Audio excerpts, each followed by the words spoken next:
आइए बच्चे देखते हैं इस वीडियो में क्वेश्चन नंबर 9 देखते हैं बच्चे। क्या है बच्चे, क्वेश्चन क्या कह रहा है, यदि किसी समांतर श्रेणी के कोई समांतर श्रेणी है, उसके तीसरे और 9वें पद क्रमशः 4 और -8 है। एक कोई श्रेणी है, एक कोई एपी है, उसका तीसरा पद 4 है और 9वां पद -8 है। आइए देखते हैं बच्चे कैसे लिखेंगे ये तीसरे पद को। हम लिखते हैं बच्चे A3 के लिखेंगे बच्चे A प्लस में 2D कितना है बच्चे, ये 4 है बच्चे, है ना, क्या ये 4।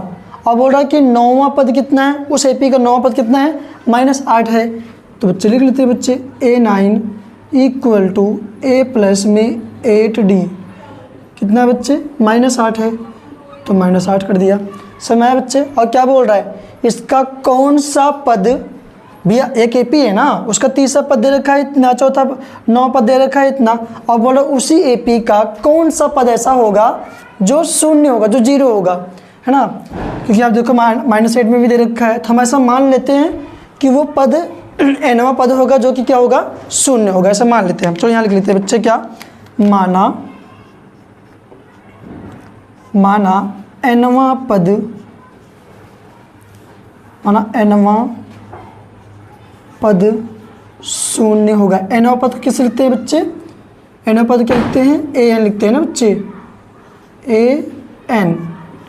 हम ऐसा मान लेते, माना nवां पद क्या होगा, ये शून्य होगा, क्या होगा, शून्य होगा। भैया nवें पद को क्या लिखते हैं बच्चे, nवें पद को ऐसे लिखता हूँ ना मैं, देखो ऐसे क्या ही लिखता हूँ मैं कि भैया nवां पद को मैं लिखता हूँ A प्लस में n-1D। ये हम मान लिया ये शून्य होगा। इसने बोला कि कौन सा पद शून्य होगा, हम ऐसा मान लेते हैं उसका nवां पद शून्य होगा, nth term will be 0, clear. और nth टर्म को कैसे लिखते हैं, A प्लस में -1D। अगर मुझे A की वैल्यू पता चल जाए, D की वैल्यू पता चल जाए, है ना, और फिर यहाँ से पता चल जाएगा हमारा ये n की वैल्यू पता चल जाए, तो एक काम करते हैं बच्चे, इसको मान लेते हैं पहला इक्वेशन, इसको मान लेते हैं दूसरा equation, first equation and second equation. चलो सॉल्व करते हैं बच्चे। क्या भैया, समीकरण 2 में से एक को घटा देंगे, समीकरण 2 में से समीकरण 1 को घटाने पर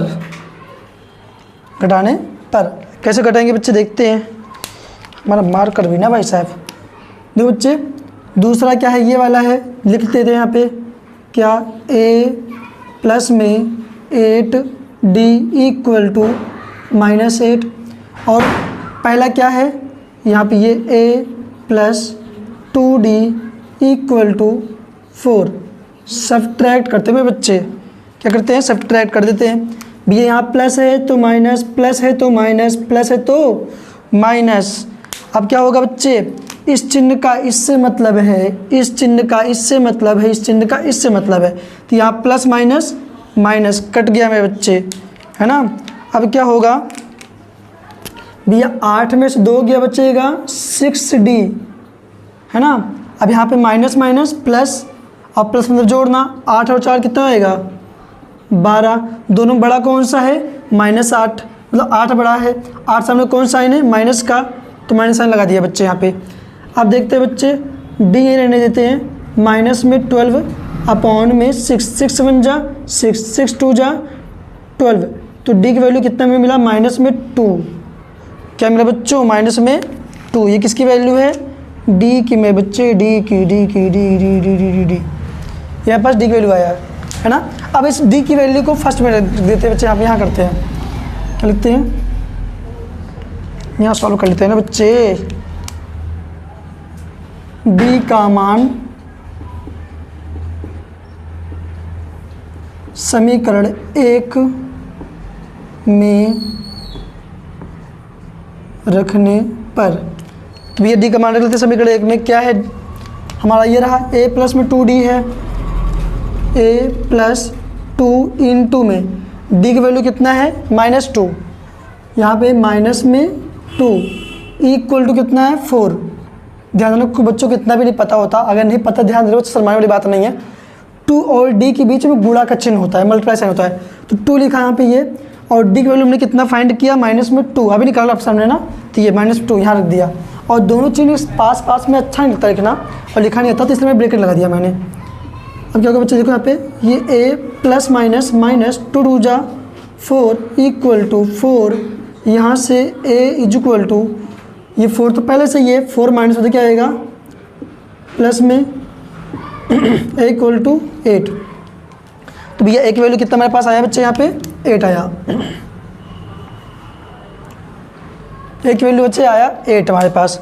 अब देखते बच्चे क्या है, लेकिन हमारा लक्ष्य क्या निकालना है, शून्य, मतलब कौन सा पद शून्य है। हम मान लेते भी है n पद शून्य होगा, तो यहाँ लिखेंगे क्या, ए एन बराबर क्या होगा, a प्लस में n minus 1 D equal to, मान लेते हैं क्या है ये, शून्य, इतना है। nवां पद शून्य होगा, माना है हम ना यहाँ पे nवां पद, और nवें पद को क्या लिखते हैं, an लिखते हैं बच्चे, है ना। आइए सॉल्व करते हैं बच्चे, क्या होगा भैया, a की वैल्यू कितना है 8 कर दिया, प्लस n रहने देते हैं ऐसे ही, माइनस में 1, d की वैल्यू कितना है माइनस में 2, क्या कर दिया यहाँ पे माइनस में 2 इक्वल टू 0।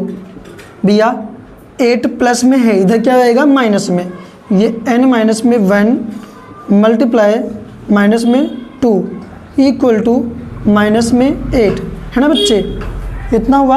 अब क्या होगा देखो, यहाँ पे n माइनस में 1 माइनस 2, यहाँ पे क्या है मल्टीप्लाई में, क्या होगा डिवाइड में, तो माइनस में 8 अपॉन में माइनस में 2, माइनस माइनस कैंसिल, 2 1 जा 2 4 जा 8, यहाँ पे n minus 1 equal to, upon में 1 का कुछ मतलब नहीं, कितना बच्चा बच्चे 4 है ना, क्या कितना बच्चा 4। अब एक काम करते हैं बच्चे, n इक्वल टू 4, 1 माइनस में इधर क्या होएगा प्लस में, तो n इक्वल टू कितना आया 5। इसका मतलब भैया ध्यान सुनो, हमारा लक्ष्य तो यही था निकालना, ऐसा आ चुका है। इसका मतलब है कि इस AP का नहीं आ रहा बच्चे, इधर एक काम करते इसको सॉल्व करते हैं ना बच्चे, अगर नहीं आ रहा तो कोई बात नहीं, हम बच्चे इधर कर देते हैं, कहाँ पे इसके इधर कर देते हैं।